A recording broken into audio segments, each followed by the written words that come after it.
There's so many people frustrated at the stock market right now because it's their financial future and it's like one crazy roller coaster ride. Is there an alternative in real estate that can stabilize, pay you money, create tax benefits, and potentially be a wiser choice? We're gonna find out today. 'Cause we're gonna be legends. What we're doing here ain't just scary. It's about to be legendary. So I'm joined today by Trevor and Alena Erickson. You guys are awesome. We've been able to really kind of play in the real estate arena just recently, the last few months. But you guys really got to experience some of that stock market roller coaster that lots of people are dealing with right now. And kind of before I came into view, you were playing pretty heavy in the stock market with some of the money that you had. Can you tell me a little bit about that? Yeah, we had some money in the stock market, and I was just kind of learning what I wanted to do, how I wanted to invest. I'm getting older, so I definitely wanted to figure out how to secure my future so that I could one day retire. And as I started playing at the stock market a little bit, I realized that there's a lot of emotions that go into that stock market.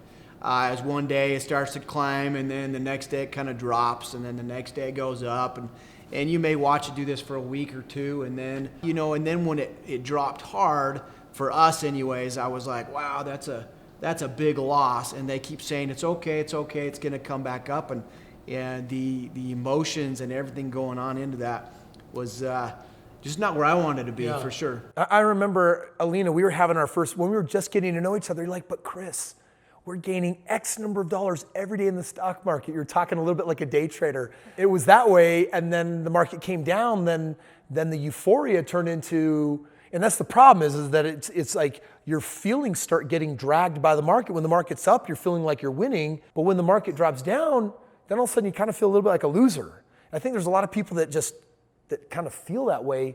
When did you guys ultimately make the decision that real estate was going to be a better choice for you?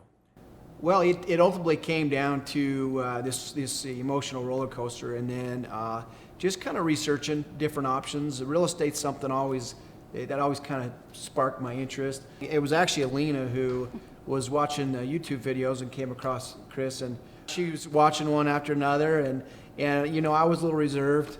And I remember. Yeah, and she said, come watch this. And then so finally I started watching them, and I was so impressed with, the brilliance behind your plan, and it just kind of went like, wow, there's actually a future in this. And I feel like, anything is a risk, but there was a lot more stability in the real estate market and the potential to really grow. Yeah, I think that there's a lot of people that just standardized their thinking, and they want to put their money in the stock market. That's just kind of what they're taught to do. And the S&P 500 over the last 30 years has averaged just under 10%.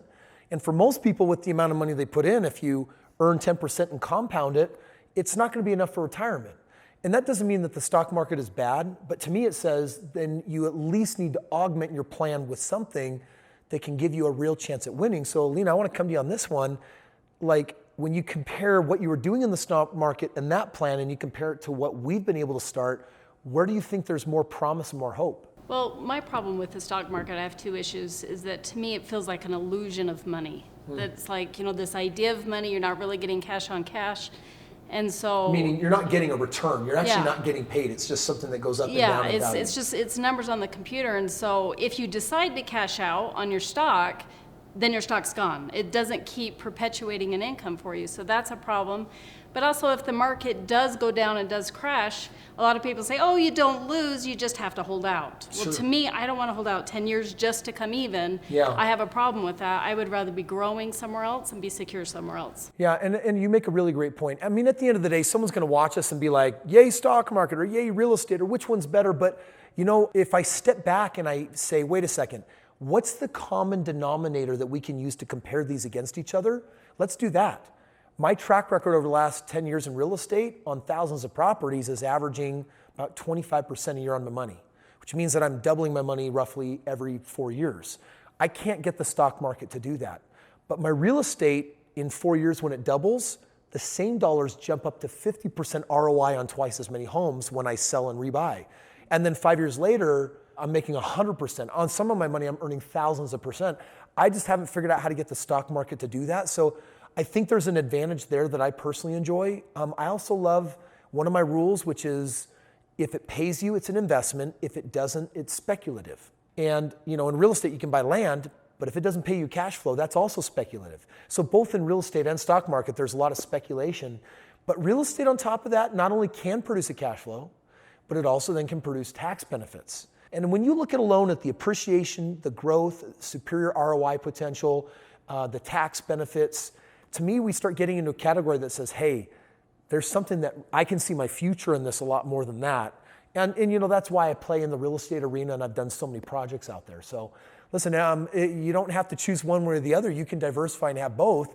But for people that are feeling nervous about the stock market, I think this is, for me, the worst part. It's not the loss of money. It's that the market can control the way we feel. I day traded for 2 years. And at the end of it, I had to leave because I hated feeling like a winner and a loser and a winner and a loser and a winner and a loser. I just want to feel like a winner all the time.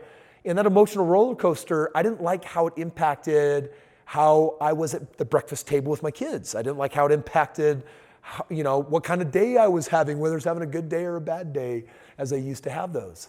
And, so I think there's an emotional cost that needs to be weighed into the financial cost as well. Any advice for anyone watching this, though, that's wondering about the stock market versus real estate and where you kind of stand with that? Follow your gut. Yeah. Follow your gut. We waited a little bit too long and took a dive, and we thought, oh man, that was a big chunk. So we should have followed our gut and acted sooner and not waited. That's good advice. I think in any situation, you should definitely do your research. Yeah. And, and then follow your gut, listen to your heart on it. And then once you get there, give it a shot. Go for it. And I love that. I love that. Thank you guys so much. Last piece of random advice. You guys had a chance to come out to one of my events recently. I had Alex Boya come out, put a private concert on. It was 4 days of what I claim is financially transforming and also financially transforming. For anyone that hasn't been to that event, is that something you'd recommend? Oh, yeah, absolutely. Yeah, Life changer. And if you could try to explain why it was a life changer. Because it works on your mindset. Your mindset is the most important thing you have. No matter what circumstance you're in, it's how you project, it's how you perceive things. It determines ultimately your outcome. And the mindset is the best thing and the most important thing that we have, that only we have control over. And without any spoiler alerts, because we do a lot of crazy stuff in these events that people hardly see coming, did the event challenge you? Uh-huh. Yes. Did it push you? Oh, yes. And did you discover some things about yourself that you might have never figured out any other way? Yes. Absolutely. Yeah, I think that's kind of the coolest part of building wealth, is being able to step into opportunities like that. For those of you watching, if it's been more than 6 months since you've had a life-changing experience, or if it's been a lot longer than that, you're due for one. The spirit has the need to grow, and if we're not growing, we get grumpy, crotchety, we get stagnant. Right, Fritzy boy? Cat's coming in the video and say hi. So for those of you that, if you haven't had that opportunity, come click the link below. You can get a free copy of my book, but you can also get some more information on coming out to one of our next life-changing events. They will help you get a real estate game plan. They'll help you get a real financial wealth background and training on millionaires and what billionaires do with their money. And it's also, like Alena and Trevor have said, it's going to impact your mindset in a life-changing way. So guys, thanks for being here. Thanks for jamming on the stock market. You guys are incredible. And we'll see you guys on tomorrow's video.